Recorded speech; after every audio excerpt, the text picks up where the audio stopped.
Seorang ibu mertua yang berusia lebih dari 50 tahun, menghabiskan semua tabungan untuk operasi plastik, tidak hanya mengubah semua bagian tubuh, bahkan pita suara juga diisi dengan silikon. Tujuannya adalah menjadikan dirinya menarik seperti anak perempuannya. Dengan demikian, dia mendekati menantu dengan kedudukan sebagai seorang putri. Dan alasan dia melakukan hal ini adalah untuk membalas dendam atas kematian putrinya yang tidak adil. Ternyata, sebulan sebelumnya, menantu pria busuk menggunakan alasan hari peringatan pernikahan, menutup mata istrinya, kemudian membujuk wanita naik ke atap. Ketika dia melepas penutup mata, yang terlihat adalah pemandangan romantis. Dia bahkan mengira itu adalah kejutan yang disiapkan suaminya dengan sengaja. Pada saat itu, dia ingin segera melahirkan 100 anak untuk suaminya. Namun, ketika dia bersiap-siap untuk menyerahkan seluruh perusahaan kepada suaminya, suami busuk justru menunjukkan wajah jeleknya. Ini adalah kuburan yang aku cari khusus untukmu. Wanita itu masih mengira suaminya sedang bercanda dengannya. Pria buruk itu juga tidak berpura-pura lagi, seperti wajah yang licik dan curang, berkata bahwa dia bersamanya hanya untuk menguasai harta keluarganya. Sekarang mertua sudah meninggal, ibu mertua juga menghilang. Jelasnya, saatnya sudah matang.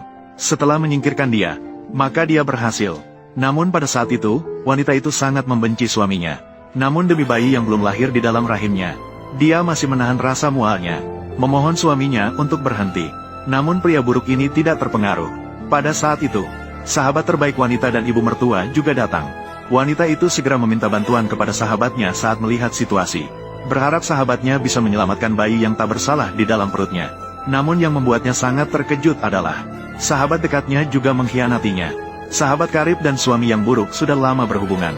Melihat situasi ini, wanita itu sudah terjebak dalam keputusasaan. Hanya bisa menyalahkan dirinya sendiri telah salah menilai orang. Suami yang gila sudah tidak sabar, langsung mendorongnya dari lantai atas. Wanita itu mati mengerikan di tangan suaminya. Dalam konspirasi dengan sahabat karibnya, keesokan harinya, mertua yang sudah lama menghilang selama dirawat di rumah sakit, melihat berita kecelakaan kematian putrinya di televisi. Sedangkan menantu mengklaim kecelakaan setelah minum. Namun sebagai seorang ibu, dia jelas ingat bahwa putrinya alergi terhadap alkohol. Dia tahu putrinya tidak mati karena minum terlalu banyak. Untuk menyelidiki kebenaran kematian putrinya, mertua yang berusia di atas 50 tahun, memutuskan untuk menjalani operasi plastik agar mirip dengan putrinya. Berencana untuk hidup kembali sebagai putrinya dengan cara yang tragis. Berinteraksi dengan menantu, untuk menemukan pembunuh putrinya, dan membalaskan dendamnya. Maka pada hari ke-7 setelah kematian, setelah melakukan operasi plastik, dia diam-diam datang ke pemakaman putrinya. Melihat menantunya menangis di atas panggung, dia hampir percaya, mungkin kematian putrinya memang kecelakaan. Namun ketika dia melihat sahabat putrinya, ternyata bersikap intim dengan menantunya, sisa kepercayaannya seketika hilang. Untuk memverifikasi dugaannya sendiri, malam itu, dia diam-diam pergi ke rumah putrinya. Namun malah melihat menantunya dan sahabatnya berselingkuh. Wanita licik melihat bayangan wanita itu, hampir saja kencing dan buang air besar karena ketakutan. Pria buruk itu bersumpah dengan tegas, orang mati tidak mungkin hidup kembali. Pasti dia melakukan sesuatu yang salah dan mengalami ilusi.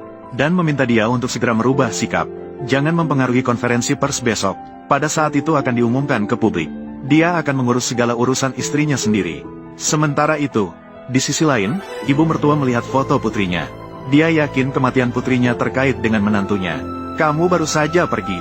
Suami dan sahabatmu, di kantormu, mereka saling mencintai.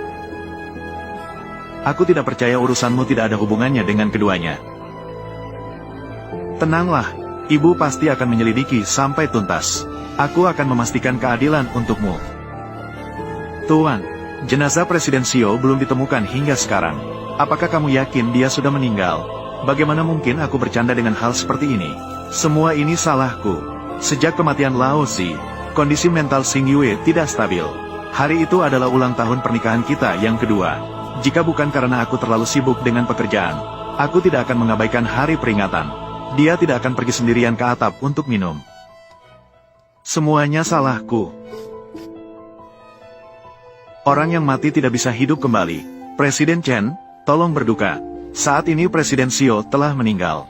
Grup Xio tidak memiliki pemimpin. Siapa yang akan menjadi pemimpin baru? Katanya tidak punya kuasa. Banyak proyek di Bai telah dihentikan.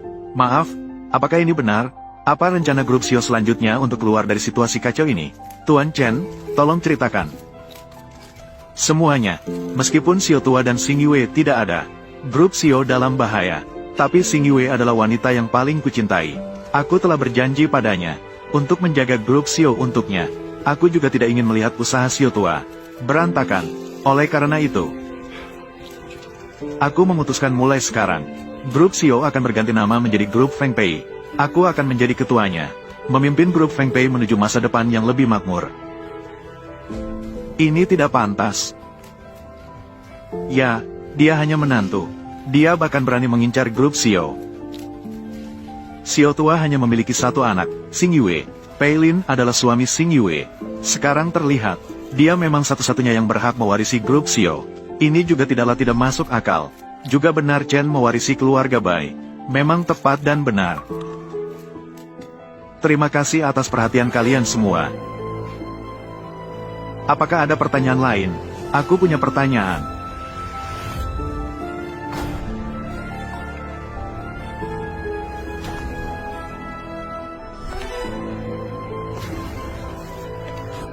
Xing Yu, bagaimana mungkin?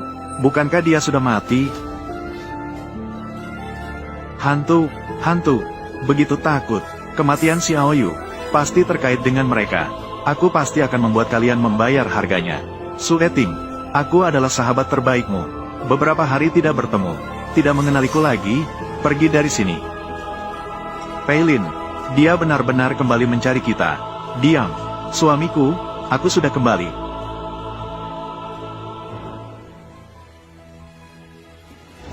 Ayo berangkat.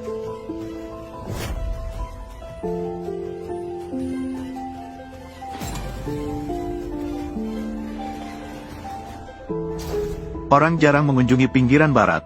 Dari jatuhnya Xing Yu dari ketinggian seperti itu, tidak mungkin selamat.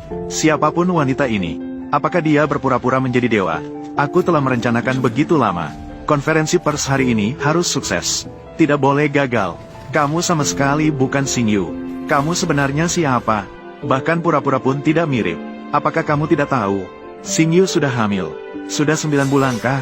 Suami, anak kita di sini. Sayangnya dia belum lahir. Sudah meninggal dalam kandungan. Meskipun terjadi kecelakaan, anak tidak bisa diselamatkan. Lalu perutmu juga tidak mungkin dalam waktu singkat pulih begitu rata. Melihat jenazah anak sendiri, ternyata begitu tenang. Pasti ada masalah. Saya di rumah sakit, terus-menerus pingsan selama beberapa hari. Bertahan dengan cairan nutrisi. Setelah bangun, kembali mengetahui kehilangan anak. Siang malam tidak bisa makan.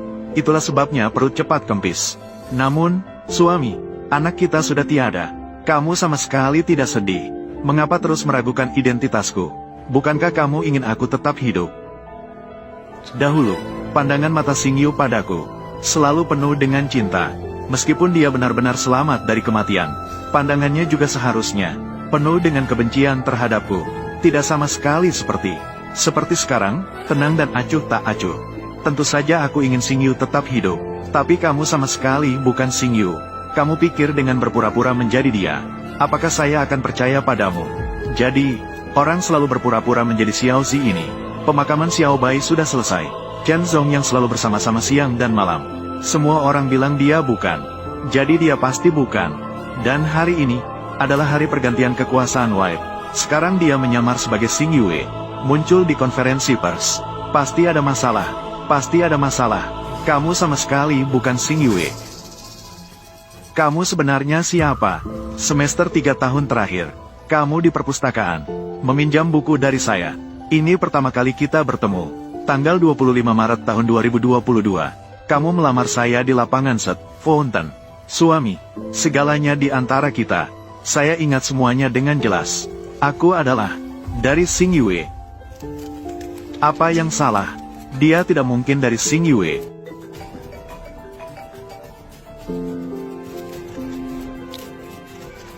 Kamu pikir kamu bisa menyembunyikan sesuatu dengan sedikit informasi dan menipu semua orang? Saya dengar bahwa wajah yang telah dioperasi pasti akan memiliki bekas jahitan di wajah. Apakah kamu dari Xing Yue? Langsung terlihat. Seseorang datang. Kamu, apa yang akan kamu lakukan? Kamu bersumpah dengan yakin.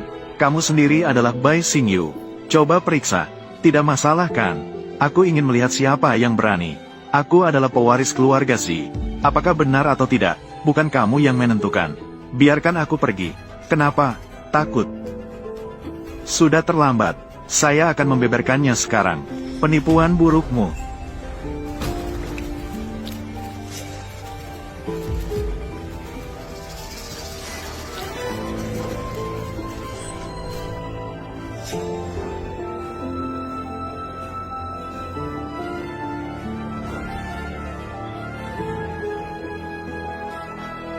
Bagaimana?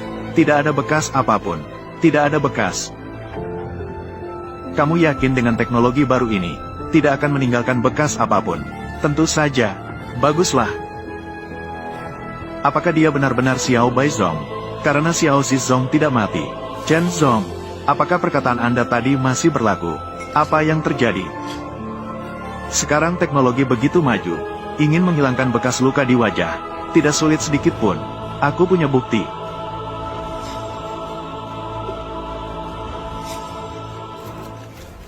Apa ini? Ah. Kenapa ini tidak bisa dibuka? Seng Zong, orangnya sudah diatur. Begitu Anda keluar dari rumah sakit, mereka akan mengambil foto di sana, dan kemudian dikirim ke Lin Sueting. Ketika itu, satu pandangan sudah cukup.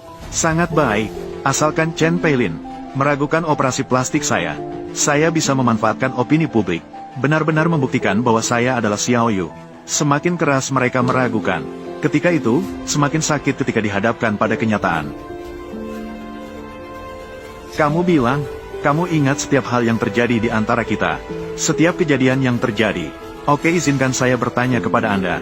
Kamu masih ingat, hari itu di Gedung Barat Daya, kejadian yang terjadi?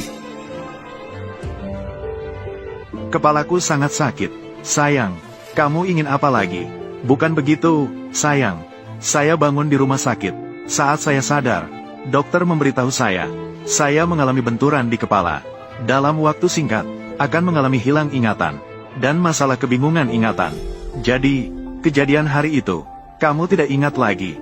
Ya, saya tidak tahu sama sekali. Kenapa aku pergi ke Gedung Barat Daya? Apakah dia benar-benar Xiao Yu sendiri? Benar, sayang. Saya melihatnya di berita. Saya mabuk setelah minum. Padahal saya alergi alkohol. Masih hamil. Bagaimana bisa minum alkohol? Kamu bilang? Apakah seseorang mencoba menyakitiku? Sengaja mendorong saya ke bawah. Bagaimana? Bagaimana bisa? Malam itu karena saya lupa hari jadi. Kamu marah? Sendiri pergi ke Gedung Barat Daya. Minum untuk melupakan kesedihan.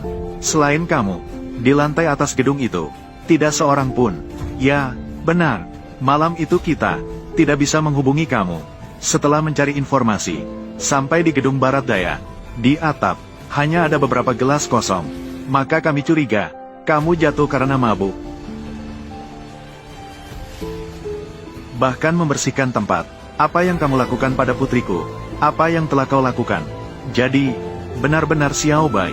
Chen, tolong jawab. Hari ini di perusahaan Si, masalah perubahan kekuasaan.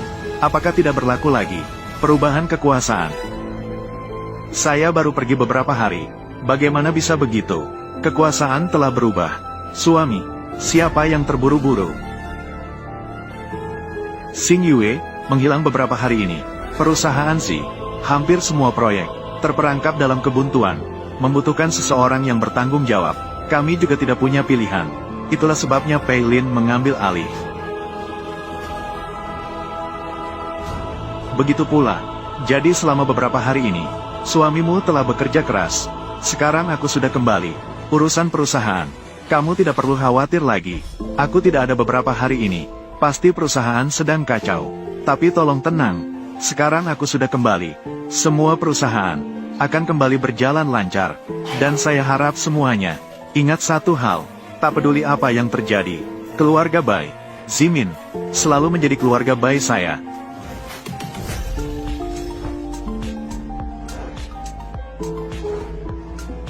Ini bukan dari Xing Yue. Xing Yue tidak akan bicara seperti ini. Tidak pernah sekuat ini. Berani bersaing dengan keluarga Bai saya. Tak peduli siapapun kamu. Saya harus mengungkapnya. Wajah aslimu. Beritahu Nyonya Wang untuk keluar dan menyambut tamu. Xing Yue, cepat masuk. kakak ipar Wang sedang menunggumu di dalam. Nyonya Wang merawat Xing Yue sejak kecil. Bukankah dia sudah pensiun dan pulang ke rumah? Ya, tapi kamu baru saja mengalami masalah. Dia sangat khawatir tentangmu. Peilin, dia mengirim seseorang untuk membawanya kembali. Kakak ipar Wang telah merawat Zi Xingyu sejak dia masih kecil. Dia baru pensiun tahun lalu. Dekat seperti ibu dan anak dengan Zi Xingyu. Dia pasti bisa mengenalinya. Apakah wanita ini Zi Xingyu? Nyonya Wang, saya sudah kembali. Nona, benar-benar kamu? Bagaimana mungkin? Dia benar-benar Zi Xingyu. Nyonya muda, mengapa kamu berpura-pura menjadi nona? Kamu mengenaliku sekarang. Aku merawat Nona selama bertahun-tahun. Sangat mengenalnya. Nona selalu polos dan baik sejak kecil. Matamu, tidak seperti dia. Lalu bagaimana kamu bisa mengenalinya? Saya Seng Wanxing. Kamu lupa? Saya awalnya dipekerjakan oleh Tuan untuk merawatmu. Nyonya, di mana wanita itu sekarang? Sebenarnya apa tujuanmu menyamar sebagai nona? Apakah benarkah untuk merampas Zishi? Nyonya Wang, aku adalah ibu dari Xiao Yu. Aku lebih ingin tahu di mana dia berada daripada kamu, yang ingin merampas Baishi, orang lain. Nyonya Wang, tolong aku. Nyonya Wang, kamu yakin dia adalah Xing Yu? Jika bukan Nona, siapa lagi? Pak, apakah Anda bahkan tidak mengenali Nyonya? Tidak bisa mengenali semuanya, kan? Aku, anakku, kamu sudah pulang. Apakah konferensi pers berjalan lancar? Setelah itu, keluarga Bai. Mama, aduh, hantu, ada hantu. Mama, apa yang terjadi padamu? Bangunlah cepat. Begitu takut, tangisan dan ratapan di ruang jenazah. Apakah semuanya hanya sandiwara? Wanita tua ini yang disebut mertua, pasti juga mengetahui rahasia kematian Xiao Yue. Mama, aku adalah Xing Yue. Apa yang Anda takutkan?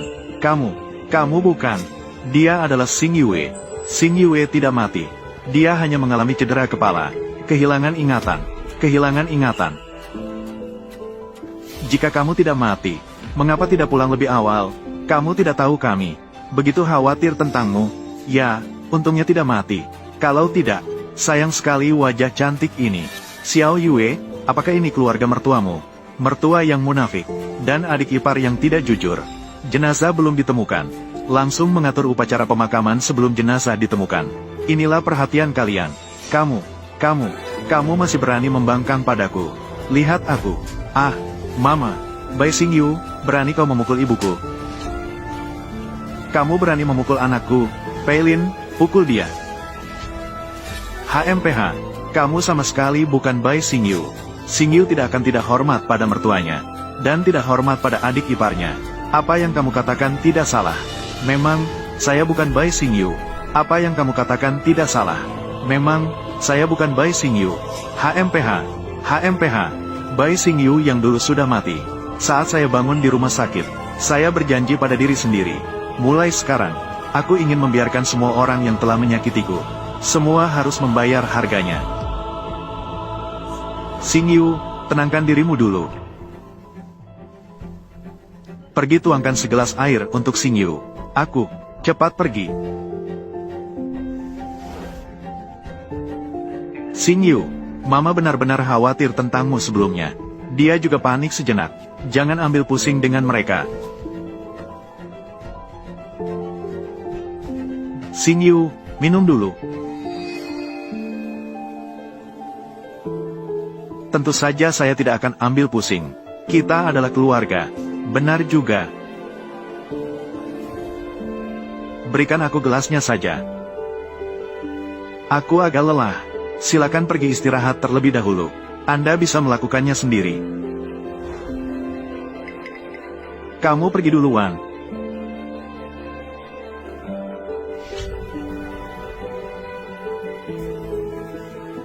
Pergi ambil dan lakukan tes DNA. Ah, apa maksudmu adalah, wajah bisa berubah, tapi DNA tidak akan. Aku pasti akan mengungkapkan siapa sebenarnya dia. Ah, gadis ini benar-benar beruntung. Dia bahkan kembali hidup. Ya, sebelumnya Chen mengira Nyonya Bai sudah meninggal. Mereka semua membawa masuk Nyonya Lin. Keduanya masih berada di kamar Nyonya Bai. Berdua bercinta. Saya baru-baru ini mendengar Nyonya Lin hamil. Mungkin dia sedang hamil anak Mer. Chen, Lin Suetong hamil. Ah, jadi sebelumnya Nyonya Bai terlibat masalah. Tidak mungkin. Jadi sebelumnya Nyonya Bai terlibat masalah. Tidak mungkin. Apakah itu Chen Peilin dan Lin Sueting? Karena anak mereka membunuh Xiao Yue.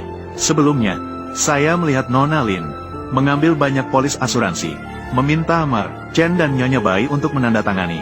Dia sangat senang menandatangani polis asuransi. Nyonya Bai ini benar-benar tidak berguna. Siapa bilang begitu? Bahkan tidak bisa mengawasi pria sendiri. Hah? Apa yang kamu bicarakan? Kami tidak mengatakan apa-apa. Ya, kau mendengar sesuatu yang tidak ada. Ini adalah sikap kalian terhadap majikan. Tuan Putri, maaf ya, kami adalah yang dipekerjakan oleh Tuan Chen. Jangan pedulikan dia. Ya, kami adalah orang-orang Tuan Chen. Kau berani menyentuh kami. Tidak takut membuat Tuan Chen marah. Putri, kau selalu membiarkan ini. Seorang bajingan yang memanfaatkan kekuatan orang lain. Apakah mereka mengganggumu? Kali ini, ibu pasti akan membalaskan kesedihanmu. Semuanya akan dibalas. Baiklah, jangan menghalangi jalan di sini. Mengganggu pekerjaan kami. Apa yang sedang kamu lakukan? Kau berani memukul kami. Kalau sudah dipukul, lalu bagaimana? Aku berkata padamu, di rumah ini, kata-kata saya yang berlaku. Kau, mulai besok, aku tidak ingin melihat kalian lagi. Kalian bisa mengadu kepada Chen Peilin. Lihat apakah dia akan membela kalian. Melawan putri keluarga Bai. Mulai besok, aku tidak ingin melihat kalian lagi. Kalian bisa mengadu kepada Chen Peilin. Lihatlah apakah dia akan melakukannya untuk kalian. Menghina saya, putri kecil keluarga Bai ini. Nyonya Bai, kami salah. Ya, Nyonya Bai, kami tahu kami salah. Jika dipecat oleh keluarga Bai, tidak akan ada majikan yang akan mempekerjakan kita lagi. Menyulut api sendiri, tidak bisa hidup. Nyonya Bai, jangan usir kami. Kami tahu kami salah. Pergi. Ya, kami akan pergi sekarang. Kamar Xiao Yue, sepertinya di sana.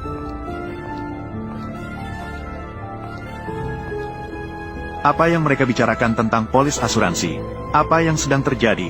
Siapa yang sebenarnya membunuh Xiao Yue? Apakah ada petunjuk?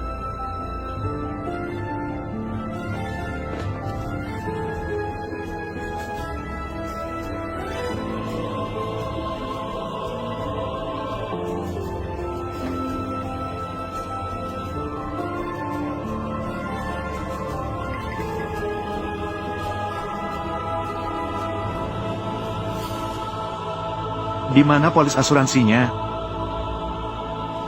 Apa yang ada di kamar tidur? Perlu disimpan di brankas.